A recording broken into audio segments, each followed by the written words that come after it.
Also joining me here tonight is the Republican Speaker of the House, Mike Johnson. I mean, Speaker Johnson, this has been nothing short of a horrific day. Tell me what you're thinking tonight. I have a lot of thoughts right now. Devastating to hear that account from Miss Terry there. Our hearts go out to all the students who are there, everyone who's experienced this. The video's been online. But clearly, to the young widow of Charlie, to his young children, to all of his friends and family, we all are counted among his friends. Something happened on Capitol Hill today. We were talking right before we came on the air. It's changed the atmosphere in the place, one of alarm, shock. I mean, I was just communicating with Charlie, I don't know, a few days back. He was a good friend. It doesn't seem real. And what we loved about Charlie was that he loved to engage debate, and he genuinely respected and genuinely loved, in a Christian manner, the people on the other side of the table. He didn't hate anybody. You know, he had vigorous debate, but that's kind of the point. But he was trying to win the argument, but he had great compassion for the people that he was debating, always. And he had the right heart about it. He represented free speech. You know, we talk about the free marketplace of ideas, and I think President George W. Bush said the college campus is supposed to be that. Charlie Kirk, I think, contributed more productive content to the free marketplace of ideas than anyone in his generation. It's a great and tragic loss, and we'll be dealing with this for quite a long time. When you say it changed the mood on Capitol Hill today, I mean, we just saw reaction coming in from Republicans and Democrats alike condemning this. Yeah. What do you mean that you think it changed the mood? Well, in that sense, it unifies everybody on both sides of the aisle. We have to call out political violence. I think there is a recognition, some are saying it openly, some more quietly, that the vitriol, the level that is there now, the hatred that has been fomented, you know, there's a time that we've got to turn the volume down. And I think there's a lot of the people, I think, that find pleasure in stoking that fire, and it's dangerous. There are deranged people in society, and if they are encouraged along this way, they will do dangerous things, increasingly so. We see that. So I think that members of Congress have come to that recognition. I think many of them are nervous, of course. They're public figures. They're exposed all the time, everywhere. We have great security measures for members of Congress, but there's a desire on many people's parts to have more. These are the new realities. I think social media has been a toxin in politics. I think it has added to this vitriol. But at the end of the day, I think the call is that we've got to recognize once more that we are all fellow Americans. We should see one another as colleagues and fellow citizens and fellow countrymen, and not as enemies. That's not what Charlie Kirk represented. He genuinely loved the debate because he genuinely loved the people. And I think that's a really important thing for us to remember. On lawmakers, I mean, have you heard from members who want heightened security because of what happened to Charlie Kirk? Yeah, of course. There's been a deluge of that. I mean, from the moment all this took place. And we're looking at that. We have to take serious measures for serious times. But, you know, the encouragement, again, is to resort to our better angels, as Abraham Lincoln reminded the people at another time of great division. And, you know, to get back to the fundamental principles. This is not who we are in America. You know, we're founded on these founding principles that we're going to celebrate in earnest next year on our super centennial. Yeah. You know, it's built on the idea that we're all created equal, we're all made in the image of God, and everybody has inestimable dignity and value. We need to treat one another with civility, and I think this is an important reminder. Well, and it's notable to hear you say that there are lawmakers who want more security as a result of this. I don't think that's surprising to anyone to see what happened, because he did have security that was there with him.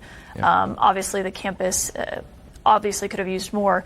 But on what you were saying there about what people say in this political environment, especially where it's turbocharged a lot of times on Capitol Hill, and do you think today provides a greater recognition of how sometimes those messages come across to other people who take them more seriously maybe than some members of Congress do when they're saying it or tweeting it or anything? Yeah, I mean, I think that's clear. You've had people who have resorted to political violence because they were encouraged along by the dialogue out in the public square, and some of that is put forward by elected officials and people with large platforms, large social media platforms, and they're saying and doing things that make it personal, and people direct their anger to individuals. I mean, this is not who we are. We're better than this. We need to be setting an example as Americans. We are the free marketplace of ideas. We celebrate and defend vigorously free speech. Charlie Kirk did that as well as anybody that I know. You know, and he never shied away from debate, but he did it in the right spirit, and I think that's what we've got to get back to. You know, it wasn't personal. You know, and what you said tonight, I mean, I think a lot of people look at this and say, I mean, everyone knows someone who voices their opinion or is this strong debate or maybe says something that is turning the rhetoric up. But in terms of what we saw on Capitol Hill tonight, I think everyone would agree elected leaders have a bigger responsibility than just anyone else.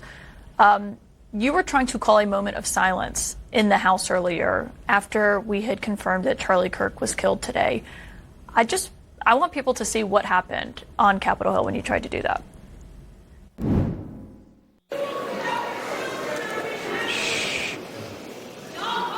Let's wait a minute. The House will be in order. The House will be in order. Shh. The House will be in order. Can you tell those of us who weren't there what was happening there? Yeah, we had convened. We were having an oath of office ceremony for a new member who was just elected in a special election, a Democrat. And we were going to vote in a series of votes on the National Defense Authorization Act. But before that, this was right after the event, we had just convened the House again, and I thought it was appropriate to have a moment of a prayer and reflection for Charlie Kirk. As I was approaching the rostrum, people's phones were saying that he had been deceased, but it wasn't formally called yet. The emotion was very high in the room. We had a moment of silence, and after that, a member stood to be recognized and said, "Let's have open prayer." And that started a debate. And people felt like it was being politicized on the Democrat side of the aisle, I guess. There were some shouts and groans, and then the Republicans responded, and it turned into a little bit of chaos there. We had to bring order back and get back to it. But I think that was a reflection of the emotion of the moment, the real sense of kind of shock that people were feeling, I think justifiably, understandably. But I think after that, I think a lot of people will reflect upon things they said and did in that moment, and they probably regret it. Let's say this. I think there's a lot of people in the media who have said some things today that they probably regret.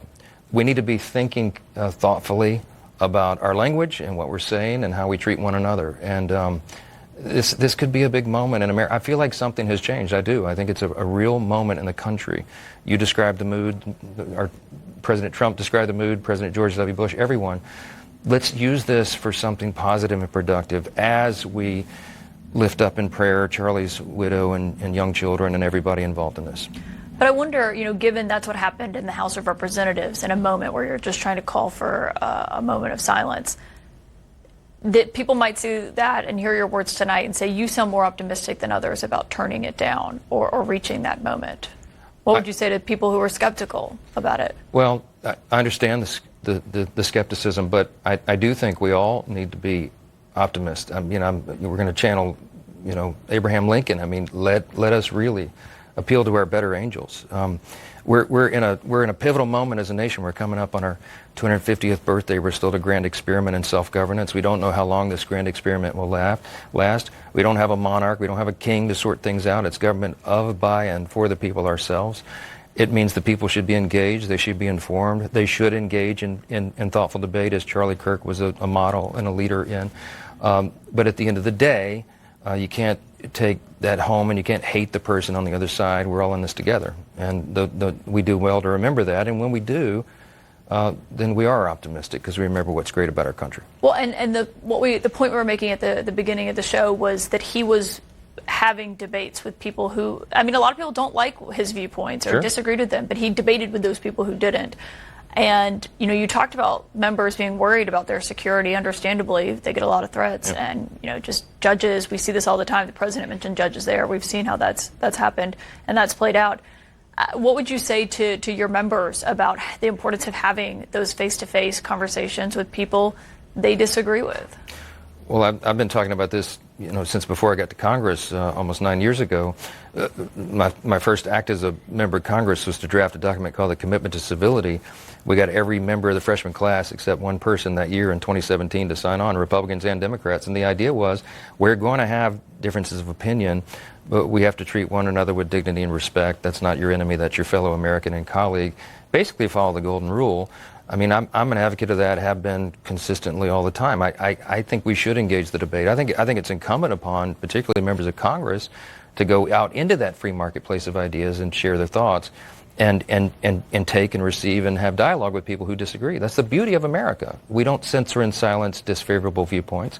We town flesh them halls out. and Yes, having people of course. speak to their representatives. Of course, but as you've seen how town halls have devolved now into these, shout fests, there's not productive dialogue. So, there's fault on all sides, but everybody needs to take a slow and steady account of that. I think as Governor Cox said in Utah today, he said, let's evaluate who we are and who we want to be. He's right about that. Now's a time of reflection for America. We can stop this and stop the trend, but we've just got to respect one another. House Speaker Mike Johnson, thank you for joining us here tonight on SAP. Thank you. I really appreciate it.